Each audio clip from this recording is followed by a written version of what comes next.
And away we go. It is the aftermath right here on BearcatJournal.com, brought to you by our longtime good friends at Galactic Fried Chicken. The Galactic goodness is not back yet, but we're almost there. The kitchen is almost done. We are getting close to the reopening of Galactic Fried Chicken. When we do, obviously, we will have a lot to talk about on the Galactic front, but they are in as the sponsor of the aftermath for this football and basketball season. So just keep them in mind, because the best fried chicken, the best chicken tendies, the best sauce, as Aaron can attest to, in Cincinnati will be back soon. Man.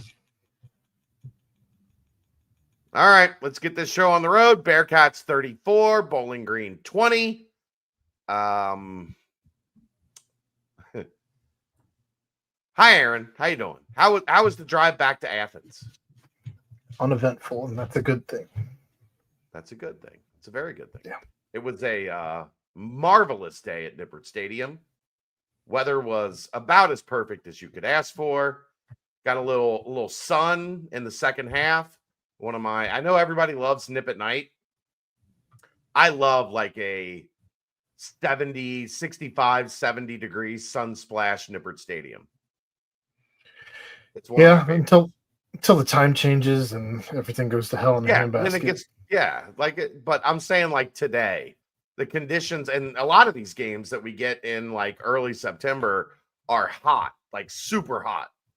So today was perfect. Today was a good day. The whiteout looked awesome. Kudos to the students. They stayed around for most. Like a lot of times you'll see it thin out at the start of the second half. It didn't. Did start to thin out. I think 31 to 10. The place did start to get a little scarce, a little more scarce, but the crowd was good. Atmosphere was good. It was a good opener. There were times, Aaron, that the game was good. There were times that the game was not. And that is what we are here to discuss on this very program. So, as we always do at the beginning of the show, well, as we almost always do at the beginning of the show, I will turn it over to you and get your thoughts on this afternoon's contest. Take it away, Aaron. Or don't. I was happy to see the offense. I was happy to see the offense, like the passing offense, get back underway. Hooray. Yeah. I was disappointed to see the running game sputter a little bit. You have 29 carries in 2 weeks now combined from Evan Pryor and Toby Walker, and I think that's got to get better. It's not what I want to see continue down the road. It's simply not enough from the rushing attack. I think the defense continues to be today. I think they missed Dante Corleone when in the second half. I think that was a huge glaring hole. I thought that they gave up a ton of yardage, and you still have created 0 turnovers in 2 games. One opponent Nebraska, one opponent Bowling Green. Yeah, you've got to figure out how to turn the ball over. Oh, they figured out how to turn the ball over. They just haven't figured out how to take it away. They've turned it over fine. Fair enough. Two critical turnovers in Arrowhead, and then today, with a chance to put that game essentially on ice, Evan Pryor fumbles. They take it right in for a touchdown.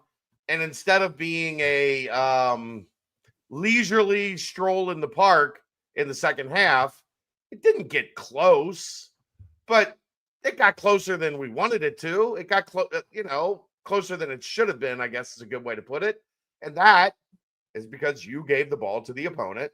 They took the short field, took it in for a touchdown, and now all of a sudden things feel significantly different. Yeah. Outside of that, I think special teams continues to look special.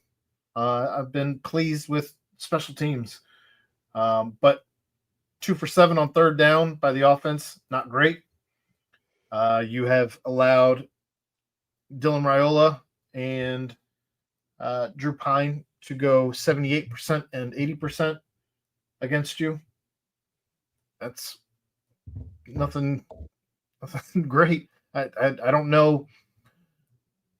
I don't know if that's still the cushion that you're giving them, the 8 to 10 yard cushion in the defense. Well, but you got to figure out a way to. You just simply cannot continue to allow quarterbacks to put up 75% plus every single game, or you're going to struggle mightily against conference foes. So here's what we are figuring out, at least right now, with this, what we've seen through 2 games on this defense. They will give you free release. They will give you swing passes. They will give you wide receiver screens. At times, they do a pretty good job defending it. I thought today the tackling was poor. Like, I don't know, probably 60% of the time. 40% of the time, they look like the team we saw last week, where they came up aggressively, they finished. I thought there were too many times today we saw some arm tackling, Aaron. We saw some effort that wasn't on par. Like, if you're going to be a good defense playing this scheme, you better be aggressive and able to get a guy down before they can spin away and pick up. Like, what did we talk a lot about in that Nebraska game? The reason Nebraska really struggled to hurt them was because they kept everything in front and they made the tackle. They didn't do a good enough job making the tackle today. This defense is going to give some of that. They are going to play teams, and they've played 2 of them, that are going to just be content taking 3 yards, 4 yards, 5 yards here. You know what I mean? They're going to make the quick pass. They're going to take the cushion in the zone, the release area in the zone, and they're going to be okay slowly moving the ball down the field. Not everybody's going to be like that, but the teams that are going to be like that, Aaron, very clear through 2 weeks, that's going to be a problem for this defense if an opponent is willing to be patient and just methodically work the ball down the field. It is neither of these 2 quarterbacks that they played the first 2 weeks were making. There were a couple plays today that BG made, hat tip to them. They made a couple, their wide receivers made a couple nice plays down the field, but most of it was within 5 to 7 yards of the line of scrimmage. And if teams are going to be patient and wait Cincinnati out like that, they're going to rack up a bunch of yards. They just are. Yeah, I want to say there was probably 2 or 3 different times I saw today where instead of just tackling the guy with the ball, you're trying to strip it out. And I understand that to an extent. I do, because I'm one of the first points I made already was you need more turnovers. You need to create but you can't more miss turnovers. the tackle. Correct. That's a problem. Yeah. They gave Bowling Green a lot of free yards today. Kudos to Bowling Green. They were patient. I thought that looked like a really well-coached Bowling Green team. Eddie George looked like he had those guys ready. But a bunch of those drives never get off the ground if the tackling is better. You can't have this mentality of keep everything in front and then let a 2-yard play turn into a 7-yard play. Like, there was a lot of 2nd and short, 3rd and 1. I felt like a lot of 3rd and 1 today. And teams are just going to convert 3rd and 1. They're just going to, far more often than not. And you got lucky today in that regard because Bowling Green only goes 6 of 16 on third down. So you did well on third down, holding an opponent to roughly about 30, a third. Yeah. I'll take that. I'm not terribly upset with that. What, 37%, 37.5, I think. Something like that. Yeah. That's not terrible. But I think that I think that the defense, it's not great. It's still somewhere between today. I think they played between average and good. When you give up 372 yards, I can't call you good. I don't think. Okay, but I'm just going to tell you this. They're going to gain yards against this defense. Like, if you are thinking this is going to be similar to the 2020, 2021 Bearcats, where teams had 200 yards, that's not who this defense is going to be. But to almost give up, just not. To almost give up 400 yards is not great. 20 points. Not great. Seven of them. Not when you score 30. Coming off of, I agree. Aaron, these are two separate things. We're talking specifically about the defense, and they are going to give up some yards. Today was too much. We agree. Today was too much because the tackling was poor. We agree. But also, I've watched this defense for 14 games now. They are going to give up yards. And if your expectation is that they're not going to give up yards, you are going to largely be disappointed with this defense. The key is going to continue to be points. It is, remember that was the thing, Lou Anarumo's defense for the Bengals. They give up too many yards. But when they get in the red zone, they bow up and they do a pretty good job. Now, that also correlates with the other thing. You got to get turnovers because they're going to keep racking up yards if you can't turn the ball over. And this team so far, it was a concern coming into the season, and we are through 120 minutes of football, and the Cincinnati defense has forced 0 turnovers.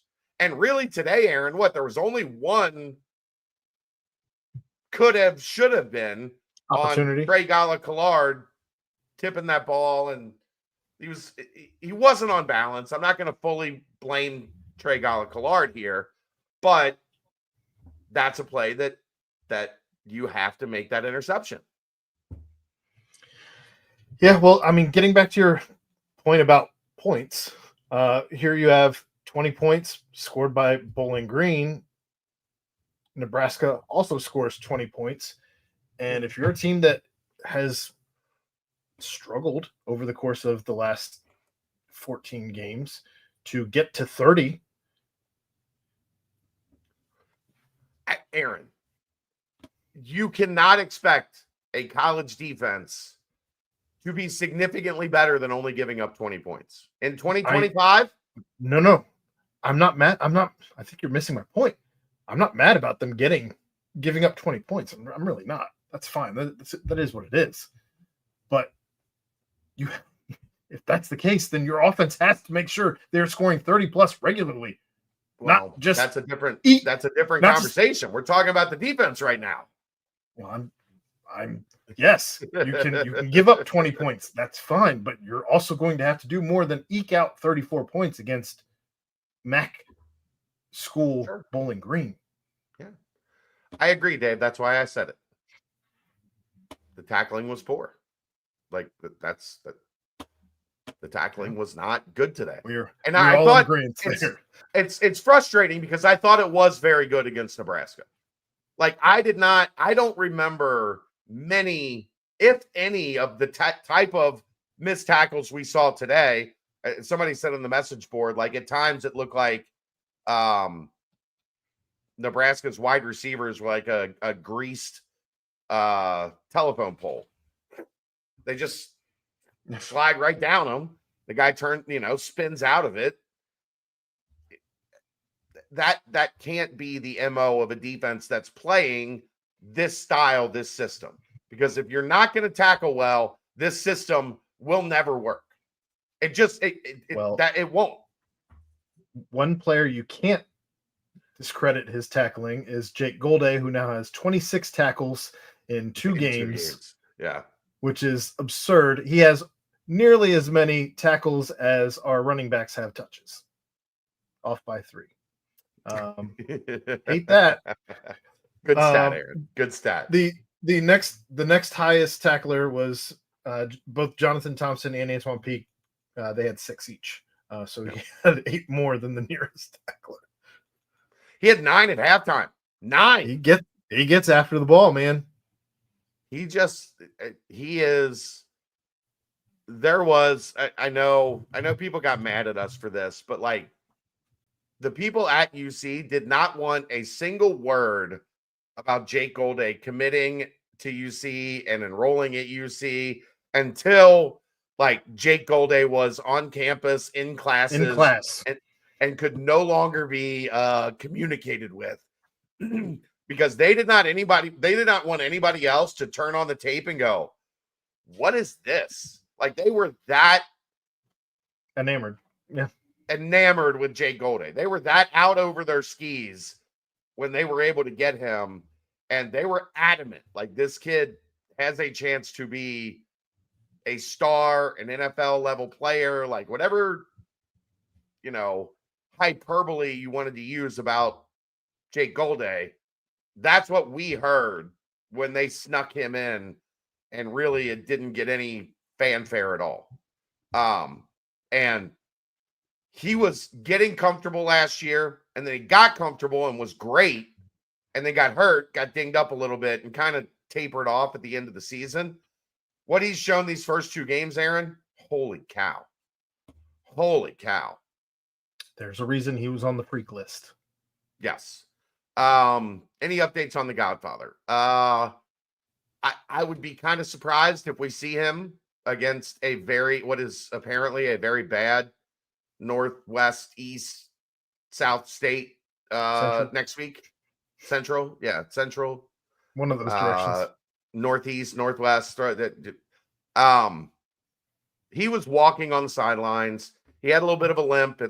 To me, I'm not a doctor. I did not even stay at a Holiday Inn Express last night. It looked like an ankle. It looked like it was bothering him a little bit, but it didn't look major. If you haven't watched the Scott Satterfield presser yet, he was asked about it. He said that he was asked if he would have played had it been a conference foe. He said, I can't really answer that for you. I didn't really get into that type of a conversation about it.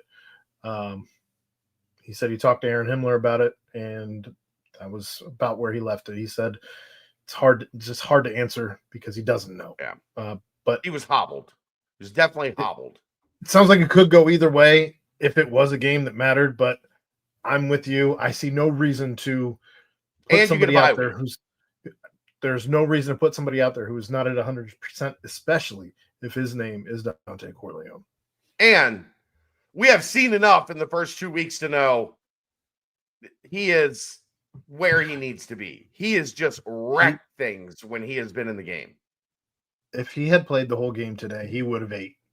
And it would have been a very large order.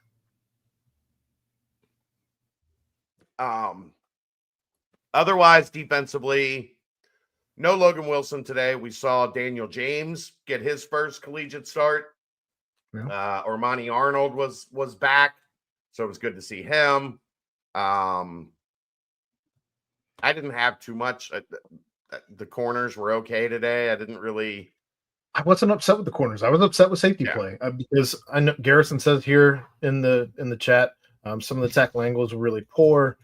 A lot of times Peak would crash. The Bowling Green running back would just run around him. He was not the only safety I saw having issues tackling. Yeah.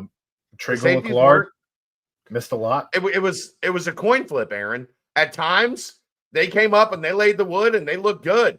And then at times, did not look great. The other DTs did a lot of reps. You ain't wrong there, Dave. Dave, you want to just jump in? Like you want to He's got his show in the morning. He'll give does. his takes He in the does. morning. Before we move over to offense, I don't have a whole lot else defensively. Jonathan Thompson was good again, like you mentioned. I didn't, but I'll take credit for it. That's fine. Well, you mentioned the number of tackles. When you mentioned Golday's tackles, and you said Thompson was next with 6. I thought he was okay. But other than when Corleone was in and Golday pretty much the entire game, I did not walk away feeling warm and fuzzy about anybody else defensively that like super duper jumped out at me. Jaquan Sanks can't get a personal foul on the first play of the game. Like you just give the other team 15 yards on the first play. Yeah. You're not Jalen Carter. Like, knock it was it a off. Chippy game. I thought the entire game was chippy. I will say this, but I don't know if, and this might have caught Cincinnati a little bit off guard. Bowling Green showed up for a fight. Like, literally. Quite literally. Yeah. And if, it's Eddie George, maybe that was, and obviously it was part of their strategy. Like, we're gonna show up ready. They were chippy. I don't know if you saw it at halftime. Like they do, like it's so dumb that the teams do this at halftime. Yes. So Bowling Green's going back to their locker room, and Cincinnati has to wait. And I'm sure there was some jawing back and forth, but there were Bowling Green guys like going into. It happens every time. Yeah. Every time this happens. But they wanted to fight. Like, it doesn't happen every time. Sometimes teams just stroll off, and then Cincinnati strolls off, and halftime goes uneventful. They legitimately showed up with like brass knuckles and like nunchucks. Like Bowling Green showed up to fight. I commend them for that. In the same drive that Jaquan Sanks got the personal foul, he took another player to the ground after the play, and I thought they were actually going to fight. Yeah. It got broken up fairly quickly, but it was, I don't know, man. They were, I wonder too, like if Tarantayo has any previous history with them. Maybe with Ball State. And if because I feel like it wasn't just their offense and going at Jaquan Sanks and whatever other. I think they went at Antoine Peak too a little bit. Yeah. Oh, they were just no. It didn't matter, Aaron. They were just going to start. They were ready to start a fight. Well, but I think the defense, their defense also was getting into it. Mm-hmm. But here's the thing: it's 24-3. Like you are in that position to blow them out. It's 24-3. They have tried to start a fight. They have thrown the kitchen sink at you. You're up 24-3. And you just have to deliver the knockout punch. And the offense couldn't do it. Like, that's frustrating as hell. Like that game was there to be 45-10. 42-10, I think was my prediction. It was right there for the taking. Yep. For that. Like right there for the taking to just run away and hide, control the game, and be done with it. And then the fumble happens. Now it's 24-10. That's 2 touchdown game. All of a sudden, the momentum swings even just a little bit, and it's uncomfortable the rest of the way. And that's been a nagging thing. UC made the mistake. The other team capitalizes on the mistake. And the momentum of the game changes drastically. Now, Bowling Green wasn't good enough to win that game. They weren't going to beat Cincinnati today. But they can take a game that we were on track to feeling really good about. And now we're sitting here and people in the chat are complaining about coaching and play calling. And I'm not saying you're wrong. I'm saying the opportunity was there to not have that. And then the stuff that we worry about, the stuff that we talk about all the time, reared its ugly head again. Yeah, you lose the penalty battle. 52 yards on five penalties versus Bowling Green's 4 for 28. And granted, you and I were standing next to each other when they called a couple of those penalties. It is what it is. I'm not going to piss and moan about penalties at this point because you should have been up more.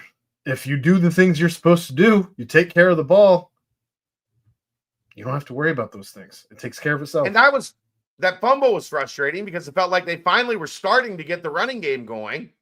Pryor was finally starting to get heated up and cooking a little bit, and then you fumble. Yeah, we've been banging the drum the last 2 weeks now for more carries, but if you can't take care of the ball, I mean, these are two big mistakes on Pryor now that have led to critical turns in the game, where last week it was the missed catch, the dropped screen, I guess, if you will, where he should have had it and there was nothing but green in front of him. And now this week with the fumble, I'm not saying you don't give Pryor the ball, but he's got to figure out how to better take care of that ball, how to secure the ball, because his hands are becoming a little bit of an issue here in 2 games. You're starting to see why he was a 4 or 5 carry a game guy instead of a 10, 12 carry a game guy. 10, 12 carry a game guy, the chance for disaster increases. 4 or 5 carry a game guy, he either hits a home run or he doesn't. It's like you put a guy up there to pinch hit, right? He either strikes out or he hits a home run, and then he's back on the sideline. You leave him out there for a little bit more. Now maybe those reasons that he's not a feature back become exposed a little bit. Well, and you can't even Tommy Walker was not good today.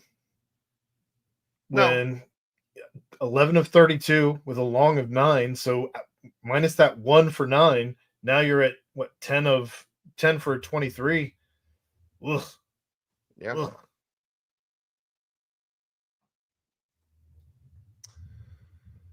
But Garrison, you're not doing the teams are going to be able to control the edge at the line of scrimmage against the 3-3-5. It's 5-on-3. You have to move the point of attack and have your backers, your safeties, and sometimes your corners, when needed, handle the edge of the defense. That's on them. That's their responsibility in this design scheme. And when they were in position to do that today, they didn't tackle well. They didn't play well. Yeah. Chicken genius. What did we tell you all week? They can blow out Bowling Green, and everybody's going to go, okay, great. Okay, great. They blew out Bowling Green. Okay, great. They can play basically like they did today, have a chance to blow out Bowling Green, but then don't blow them out. And everybody's going to be upset because they didn't blow them out. Or you can lose to Bowling Green or lose like a close game, and then it's complete, absolute meltdown.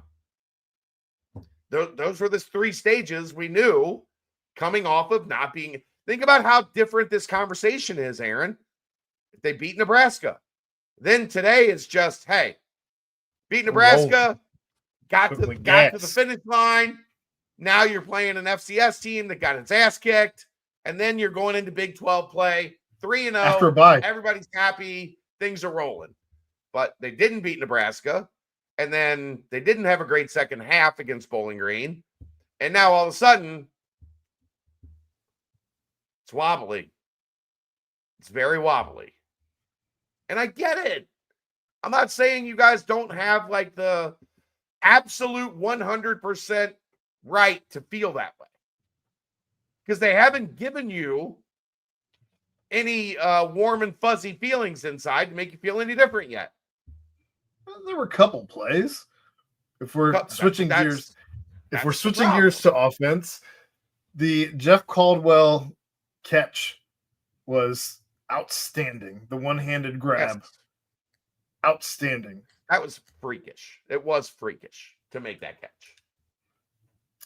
Also, the Jeff Caldwell Space Jam stretch that I did mention, and then you're taking full credit for that, aren't you? Full credit. It was like 15 minutes later. They were like, "Oh, we see you, Aaron. We'll go ahead and do the thing," and made a nice little GIF of the Michael Jordan stretch compared to Jeff Caldwell stretching over the end zone. I posted a video from the end zone on that play. And when he caught it, there was no chance that he was getting that bad boy. Like, I didn't have any belief in my mind. He was like 8 yards shy. That he was going to get even close to the end zone. Sure did. And he did. The Cyrus Allen catch over the top for the touchdown was beautiful. Far more impressive than Cyrus Allen's second touchdown. The second one was pretty damn good too. Just not nearly as impressive, I didn't think, as we finally got to see a deep ball, like an actual deep ball, not a catch and run, but an actual deep ball. I mean, that's fair, but like, it wasn't. Cyrus Allen didn't make a great play on that. He just made a great route and then ran past his guy. Sorsby still delivered it where it needed to be. Fair. It was a good throw and catch for sure.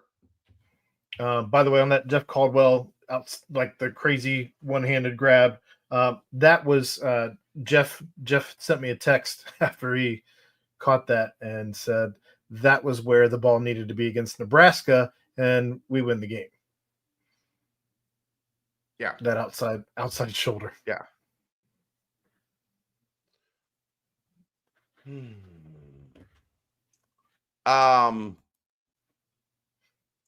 Royer, you got to get him the ball more. You got to get him the ball more than twice. You see what happens when he gets the ball.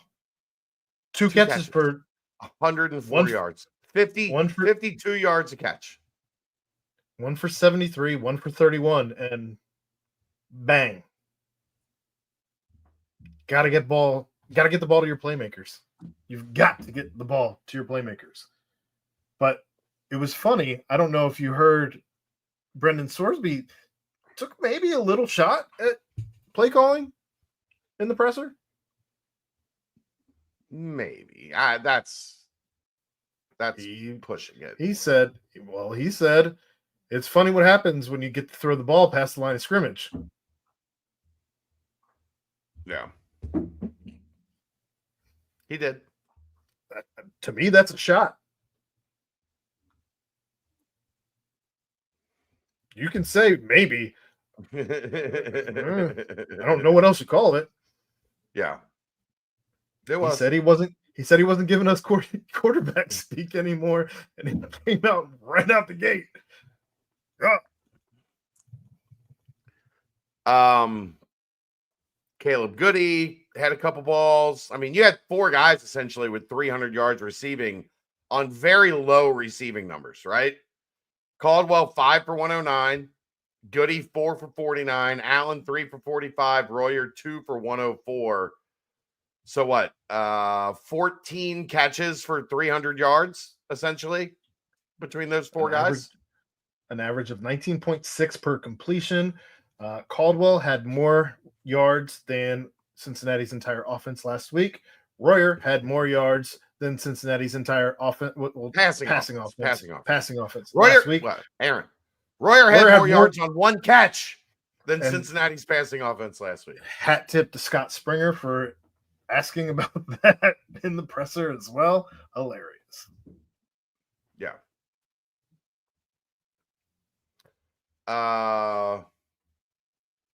Nebraska dropped 68 on offering today.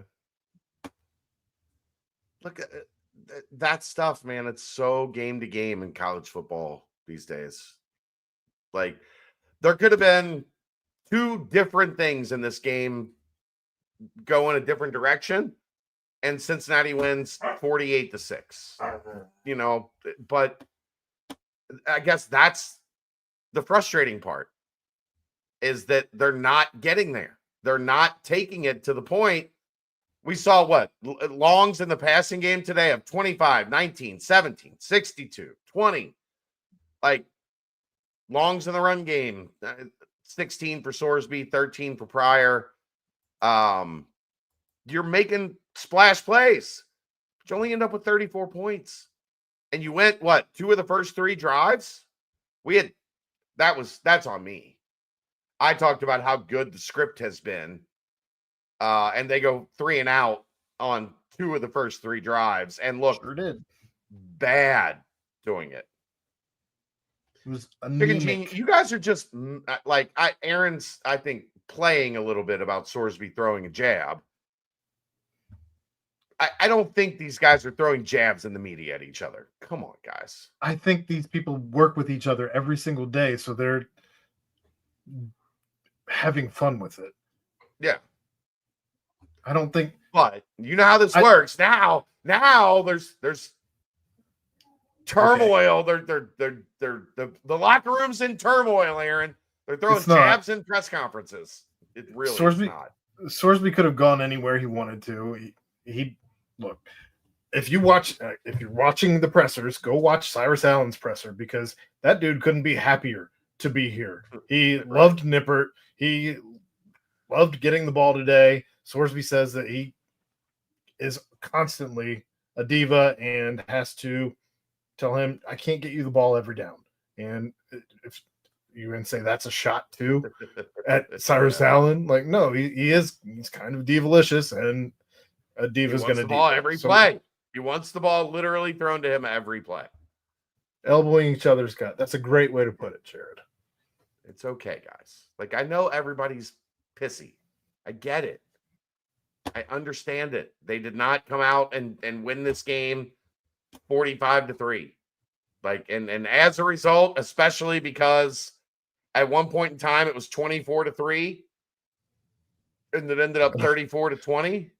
I don't think you lose your locker room on a 20-17 loss on opening night in Arrowhead Stadium against Nebraska. Because you called too many screen passes. That should have worked, but were executed poorly. The calls weren't the problem on those screen passes if you go back and watch the tape. The execution was the problem on those screen passes. In fairness, he also could have been saying he didn't get to throw it deeper than behind the line of scrimmage because Nebraska's secondary was also very good. Yes. So let's not get out over our skis, guys. What else on offense? You got anything? I want to go back to that stat I gave you earlier, where you have today Pryor and Walker 17 carries. You have last week Pryor and Walker 12 carries, and for Scott Satterfield being ballyhooed about his run offense, we're not seeing it yet this year. I mean, they put up the yards last week. How much of that was Sorsby, though, in comparison? It still counts, Aaron. It's still running the football. It's not your running back room. Okay. The job is not like, dude, if your linebacker has 12 sacks, does your defensive line suck? Well, do you really want to have that conversation? We might have to. We're heading in that direction. I didn't ask it by accident, Aaron. Oh.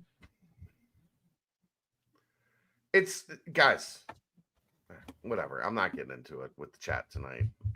I get why people are. It's been a day. Yeah. Whatever. The interesting thing, Aaron, and we will talk about this a lot more tomorrow night. I don't know what the hell to think about this league. right now. I think I'll tell you what. I think there's 2 or 3 teams that are really, really good. And then I have no idea. I mean, yeah, it could be worse. It could be West Virginia. Could be worse. You could be Kansas State.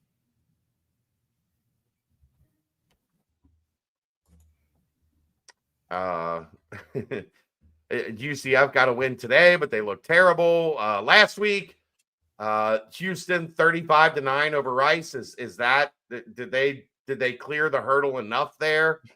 We'll do that. Colorado beat Delaware 31-7. Is that good enough? Is it not?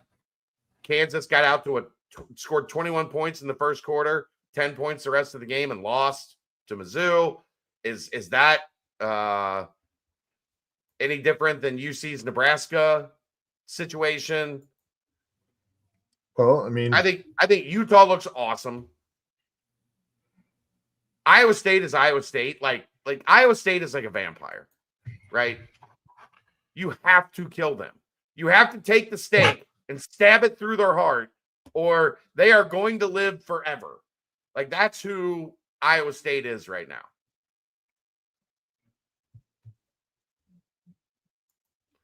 Yeah, Arizona State lost 24-20 to Mississippi State, a game that they got down 17-3, came all the way back, lost. I just don't know, like, I don't know what this league is. So there's still a lot of opportunity there, as much as people don't want to hear it. Yeah, I mean, I think you had, 2 teams score 60 plus today. Yes. I'd love one of those days. I mean, sometimes you just need to have an offensive-minded head coach if you want to score points like that.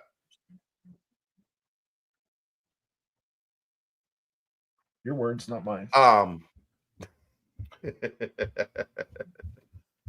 just don't know what to think really about that. And if they don't score 60 next week, at least 50. Like, you got to give me at least a 50 burger next week. That was 35-0. Minnesota was up on Northwest State at the end of the first quarter. You better be overwhelming in that game. Sit down. Is it still PJ Fleck at Northwest State? At Minnesota, yeah. PJ Fleck's still at Minnesota, yeah. 59-0 at halftime. Look, Chicken Genius. If they struggle next week, you can come in here. I'll let you host the show. If they say whatever you want. Yeah. You can host the show. we'll just read the chat. You and Garrison will be the hosts for the show next week if it's not a 45-plus point blowout. Watch it be 44. And I got to let Chicken Genius and Garrison host the show next week. Gladly take the week off. Good luck. I mean, again, this is what we talked about as the problem with this game, Aaron. All week. On every show, we talked about it. If you look great, people are going to say, okay, yeah, you should have looked great. If you look good, but not great, you're probably going to need a host for the brunch if they struggle next week. If they struggle next week, I might need a permanent new host for the brunch. I might have to fire Dave just as a precaution, as a, like, to make sure he doesn't say the things that I know he's going to say. I'm going to have to fire him just on principle at that point. You'd also be looking for a BCJ pod co-host. Yeah. Like, I have to fill 2 spots. Josh, you in? Not now, Brokowski. Let him have one last ride. Off into the sunset. Just let Dave one last time burn down the house. Like, it's like they do those like teaching burns where they have the fire department like standing around the outside perimeter, and then they set the house on fire, and then as it goes up in flames, then they got to go in and like put the fire out. That would be Dave's last ride. This is John Elway season. Yeah, we're just standing there waiting for things to go up in flames. I'll work for less than Keegan. 1 Chipotle bowl per week. I got you, bro. Look, if you'll work for 1 Chipotle bowl per week, Aaron's in trouble.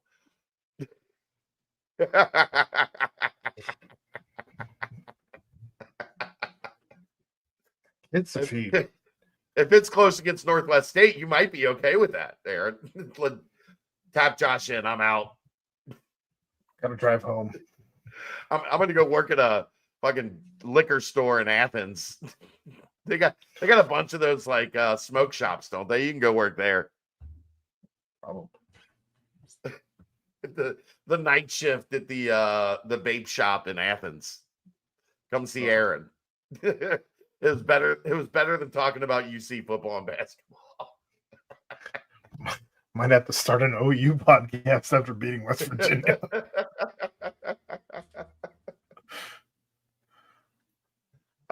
Yeah, Mike Gundy. I'm not going to be shocked if we get like a fucking retirement announcement on Monday. I'm a man. I'm retired. I'm a man. Oh, man. They scored 40 in the first half. Woo. Night shift at the bait shop in Athens sounds like a sweet gig. While the girls are asleep, Aaron, you'll be fine. That's terrible.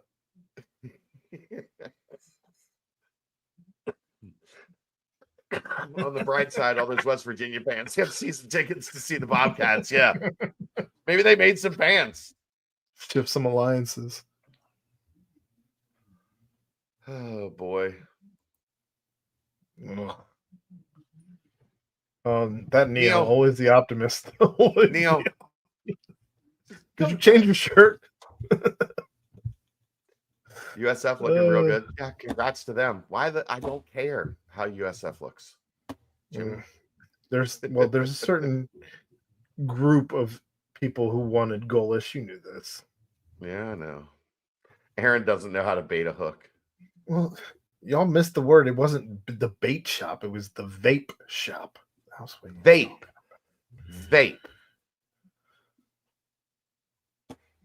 Bait shop also works. Like, I'm sure there's a bait shop open at like 2:00 in the morning. I know how to bait a hook. I prefer not to bait a hook. Fishing is not my thing. I can see that. Look, vape shop doesn't sound as fun. Exactly. Box mods and clouds, bro. I'm almost done. Just relax. Callie's not happy. Kelsey's at homecoming. I'm the only person. I'm the adult in charge here. So I don't know, man. Like nothing really changed for me. Like there were periods that I thought they looked good.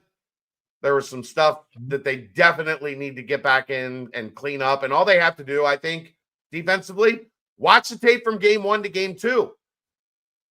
What you did in game 1 was super effective. And if you did more of it in game 2, you would not have had a Bowling Green team that was able to be pesky. But that's a good word. The explosive plays were there. Are we improving? Me and Aaron? I don't know. Are we? I mean, we've been doing this a long time now. I think he's talking about the team, Chad. Not us. Oh, it's not always about us.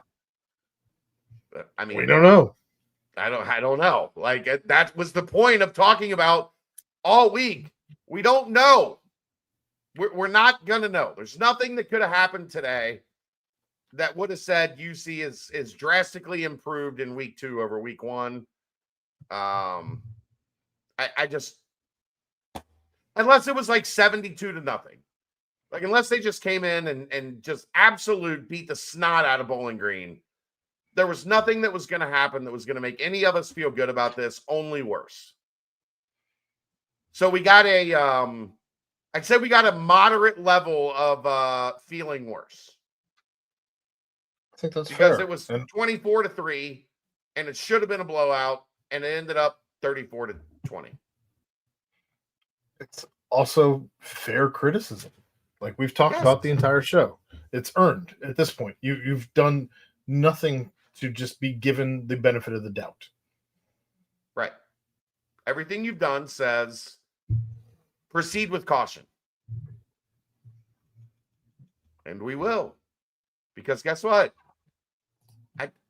I think Kansas is pretty good, but they started good against Missouri today, and then they fell apart and they lost. And Kansas State or Iowa State has been very fortunate so far. They have made the plays. Like they have done what is necessary to get to 3-0 at this portion of the schedule. But I don't feel like they're great. I just feel like they are in that mold of good Matt Campbell teams, which, like I said earlier, you got to stab them in the heart. They are very much a vampire. Like if you half kill them, they're going to come back to life and they're going to beat you. They are not going to beat themselves. And that's terrifying with this team, Aaron. Terrifying with this team. Because Cincinnati is the exact antithesis of that. Antithesis. That's the word of the day. It's a good word. It's a good word. Thank you. Thank you. So, Iowa State does not make mistakes that cost them games. And Cincinnati finds a way every week to flip momentum to the other team.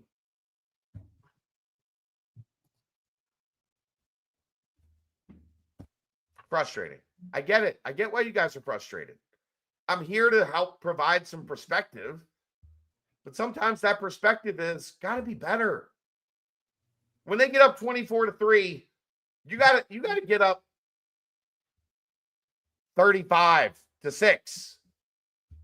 Like you got to push it to a point where it's even if they do something, it doesn't feel like the game is close again. And instead, chip away. And all of a sudden you're looking at a 2-score game in the fourth quarter in a game that Cincinnati should be up 30. And that's not going to make anybody that was questionable, because there's a lot of people that are questionable. It's not going to make anybody that's questionable feel good.